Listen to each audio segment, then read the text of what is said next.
오늘 같이 나눌 본문 말씀은 민수기 15장 1절에서 10절입니다. 여호와께서 모세에게 말씀하여 이르시되 이스라엘 자손에게 말하여 그들에게 이르라. 너희는 내가 주어 살게 할 땅에 들어가서 여호와께 화제나 번제나 서원을 갚는 제사나 낙헌제나 정한 절기제에 소나 양을 여호와께 향기롭게 드릴 때에 그러한 헌물을 드리는 자는 고운 가루 10분의 1에 기름 4분의 1 흰을 섞어 여호와께 소제로 드릴 것이며 번제나 다른 제사로 드리는 제물이 어린 양이면 전제로 포도주 4분의 1 흰을 준비할 것이요 순양이면 소재로 고운 가루 10분의 2에 기름 3분의 1 흰을 섞어 준비하고 전제로 포도주 3분의 1 흰을 들여 여호와 앞에 향기롭게 할 것이요 번제로나 서원을 갚는 제사로나 화목제로 수송아지를 예비하여 여호와께 드릴 때에는 소재로 고운 가루 10분의 3의 바에 기름 반 흰을 섞어 그 수송아지와 함께 드리고 전제로 포도주 반 흰을 들여 여호와 앞에 향기로운 화제를 삼을지니라. 아멘. 하나님이 기뻐하시는 삶의 예배라는 제목으로 말씀을 나누겠습니다. 오늘 이 제목이 중요합니다. 기억하시기 바랍니다. 우리는 실패 이후에 무엇을 합니까? 넘어지면 끝났다고 생각하고 멈춰버리지 않습니까? 그런데 하나님은 광야에서 무너진 이스라엘에게 들어갈 땅을 말씀하시면서 다시 예배를 가르치십니다.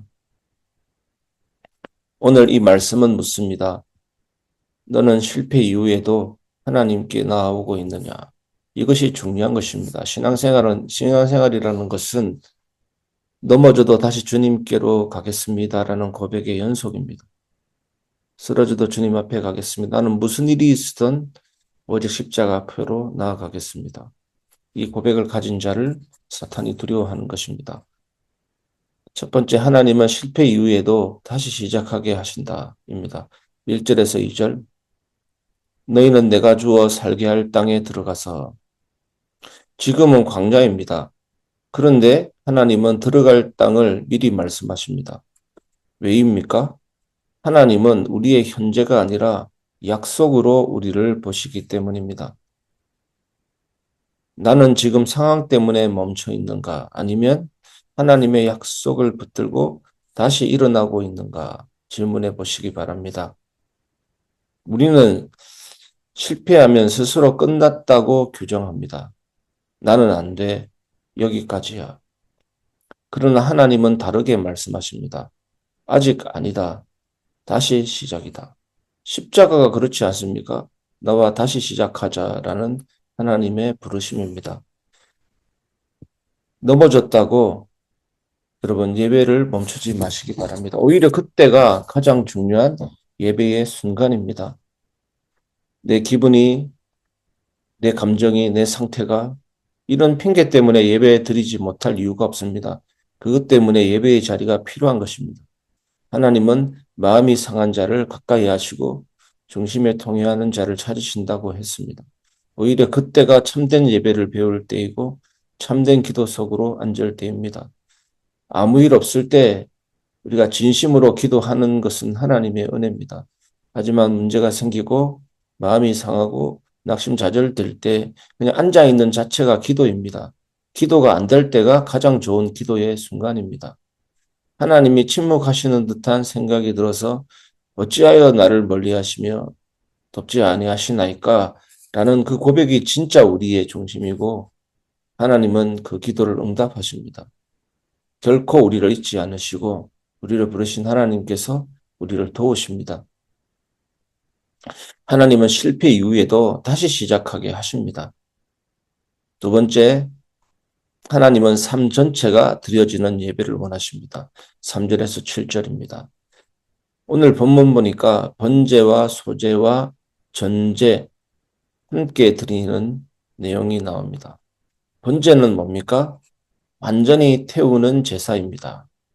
이것은 뭐냐면 나를 드립니다라는 뜻입니다. 소제는 곡식을 드리는 것입니다. 인간의 수고, 내 삶을 드립니다라는 뜻입니다. 전제는 포도주를 붓는 것입니다. 남김없이 쏟아드립니다라는 뜻입니다. 이것이 신학적으로 어떻게 연결되냐면 엘리야가 갈멜산에서 바알 아세라 선지자하고 싸울 때 그 제단에 물을 쏟아붓는 것입니다. 12통 되는 물. 완전히 나를 쏟아붓습니다. 이런 회개와 믿음과 연결이 되는 것입니다.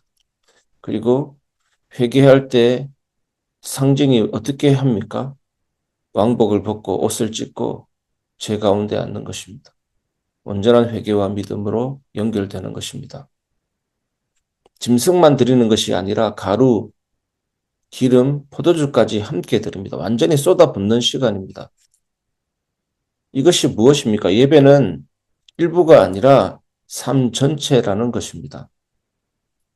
나는 예배는 드리면서 내 삶의 일부는 하나님께 드리지 않고 붙잡고 있지는 않습니까? 여러분, 온전히 쏟아붓는 것입니다. 그때는 다른 생각하지 마시고 온전히 쏟아붓고 오히려 현실이 잊혀질 만큼 하나님께 온전히 쏟아붓고 나서 다시 일어설 때 우리의 삶은 하나님의 능력으로 은혜로 채워지게 되는 것입니다. 주일은 드리지만 평일은 내 마음대로 살고 기도는 하지만 결정은 내가 하고 헌신은 하지만 중심은 드리지 않는 삶. 우리도 모르게 이런 매너리즘에 빠져서 예배의 축복과 은혜를 놓치는 경우가 있습니다. 하나님은 이때 우리에게 말씀하십니다. 전부를 가져오라. 예배 따로 삶 따로가 아니라 직장, 가정, 시간, 물질까지 하나님께 드리는 공동체가 되어야 합니다. 여러분, 이스라엘 백성에게 하나님은 속전을 내라고 했습니다. 반세겔, 목숨값을 내라고 했습니다. 이스라엘이 애굽에서 빠져나올 때 장자 죽음이라는 죽음의 재앙을 통과하고 빠져나왔습니다. 거기에서부터 하나님은 목숨값을 내라. 은혜를 생각해라. 그래서 20세 이상 실제로 싸움에 나갈 수 있는 자를 기준으로 해서 20세 이상 된 자에게 반세겔, 요즘 돈으로 4, 5천 원 되는 성전세를 속전을 내게 했습니다. 그게 뭡니까? 너의 삶은, 너의 생명, 너의 목숨은 내 것이다. 속전을 드림으로 하나님이 너의 목숨은 내게 줬다. 너의 전부를 내게 줬다라고 인정하게 되는 것입니다. 예배가 바로 그런 자리입니다. 하나님이 내 삶을 주셨는데 내가 예배 드림으로 내 삶은 주님의 것입니다. 라고 인정하는 고백하는 자리입니다.